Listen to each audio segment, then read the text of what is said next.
Right, 1013, and it's the Union. If we start on this flank,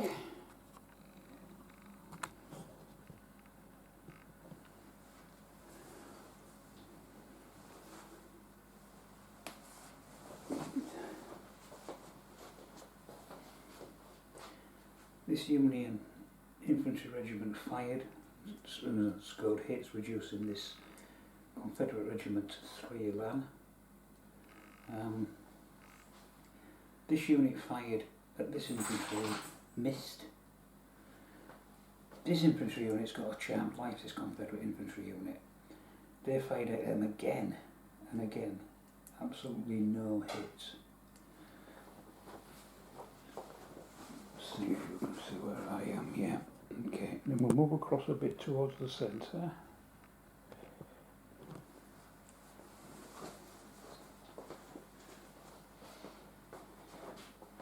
The cannon, ACW battery, fired, and it's got 2 hits on this Confederate battery. That means it's now turned face the other way. 1 more hit and it is destroyed. It's now silenced. In the centre here as well, the last surviving unit of Howard's brigade, the last regiment, is now in the town. It's starting to break through. I think that was it for firing. Key brigade, did they activate? I can't remember. I think they did. They've moved forward because they've got quite good activation again. They've moved forward. Let's see what you can see rather than standing over there. Right, this division, I keep calling it division, brigade, Richardson's brigade, have now entered the crop field, whatever crops that is. They did run out of momentum on this left flank, so they were unable to do a lot, although this regiment, Franklin's, did manage to turn. That was the last activation they succeeded doing. They've turned and they're now going up this ridge after Jebb's retreating cavalry. Over on the right,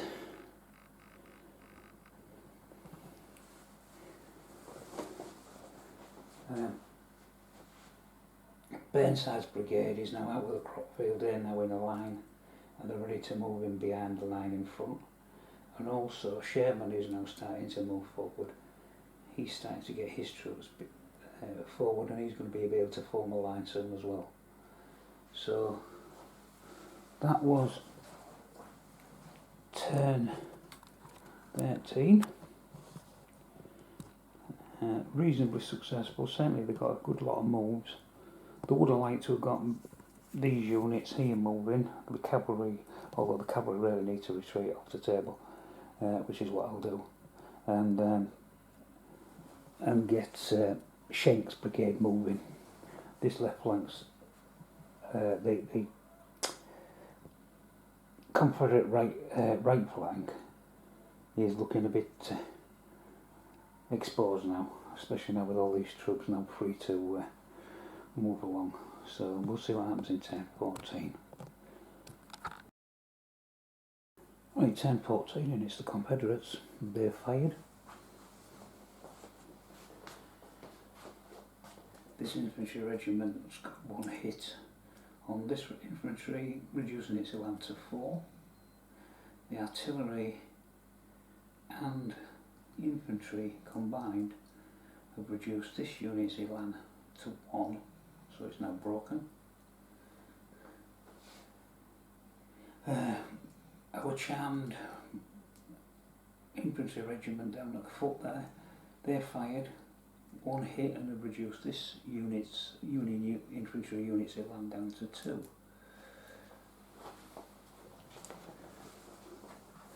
If we go into the town, you can see there. Yep.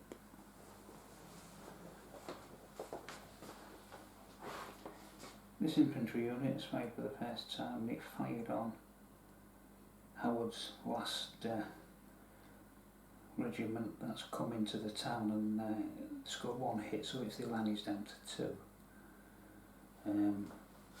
This unit of artillery obviously couldn't fire because it's out of action, it's silenced. This unit of infantry did fire on this leading Union infantry regiment of Keyes Brigade and scored 2 hits, reducing its elan to 4. And finally, although it's not here now, I'm sure you can see that. No, you don't think you can.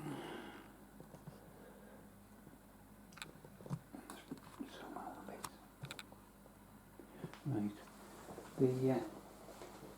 The crack artillery battery that was here fired its last shot, and it took a pot shot at the leading regiment of Schenk's brigade and scored a hit. It's now out of ammo, and so it's been retired from the battle.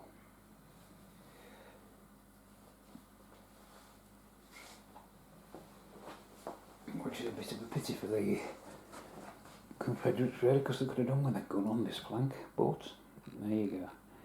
And as you can see there, Stewart's cavalry, what's left of them, are making good their escape. The first lot, although we're still at full strength, they've made it up back onto the ridge. So that is the end of 10-14. So it'll be the Union next.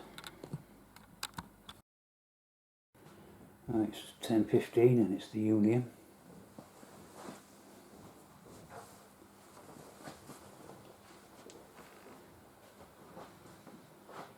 Bit better shooting this time by the Union. This infantry regiment scored hits and reduced this Confederate infantry regiment down to 2.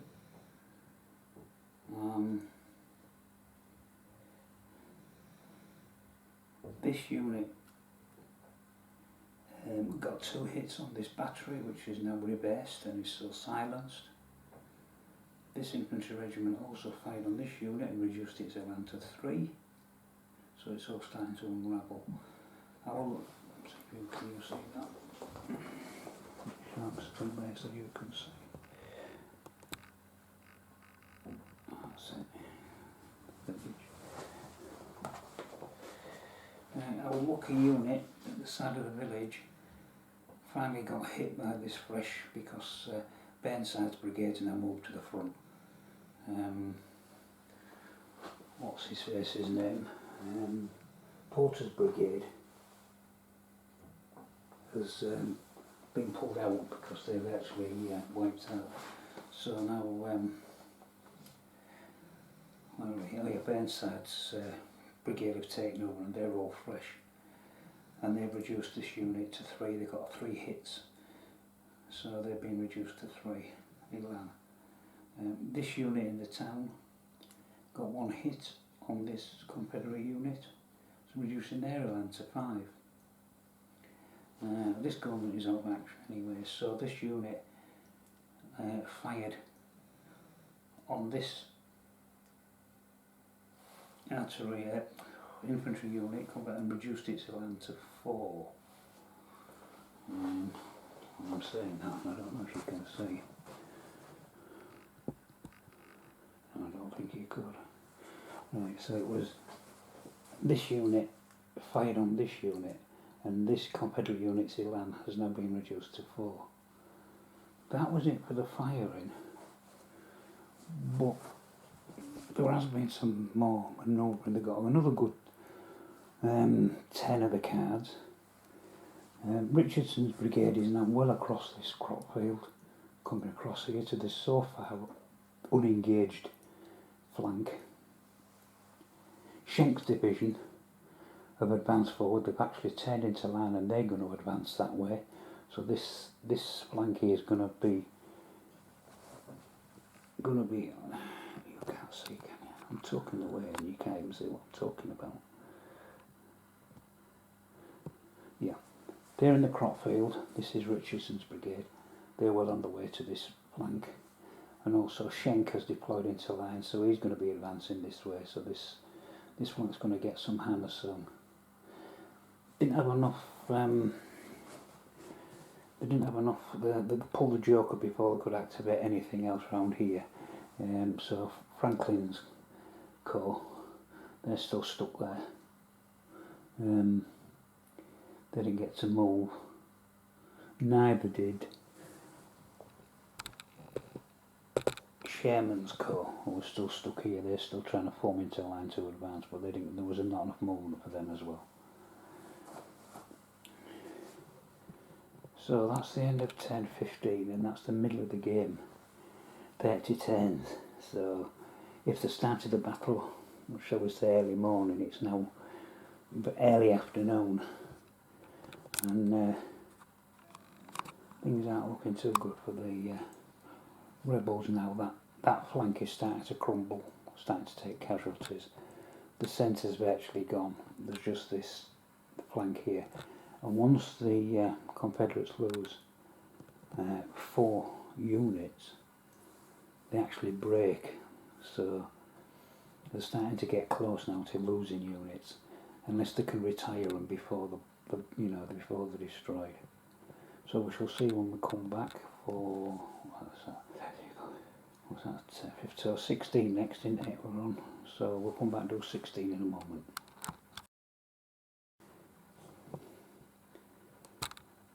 Right,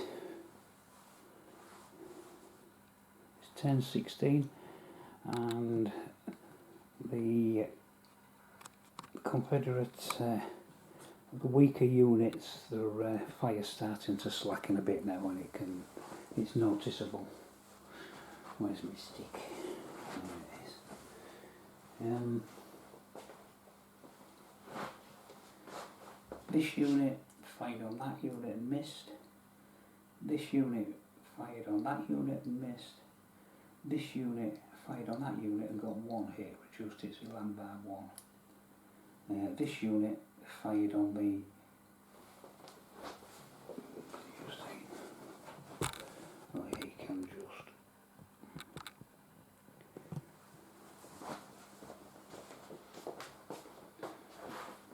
fired on the unit in the town and also missed, so no casualties there.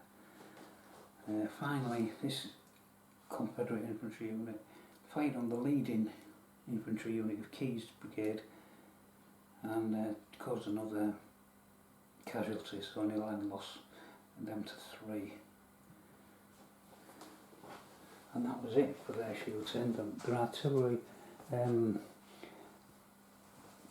back a bit to show you that. There's that artillery unit there.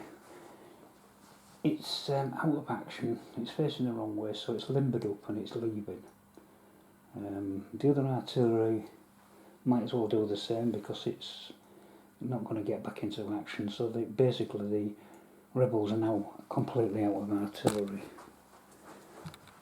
So, and the other thing what happened was on that flank, where again, Jeb has got back with his 1 full regiment of cavalry. The other 2, which were down to 2 and 1 elan, they have retired off the table. So that's the end of that turn. That's the end of 10:16, and that's how the table looks. I really don't think this is going to go much longer. I think this flank here is going to crumble, and I think we're going to see 4 units rapidly disappear there, even before this flank even gets into action. And to be honest, with this lot advancing on them, I don't think they've got hope in hell. So, but we'll see what happens.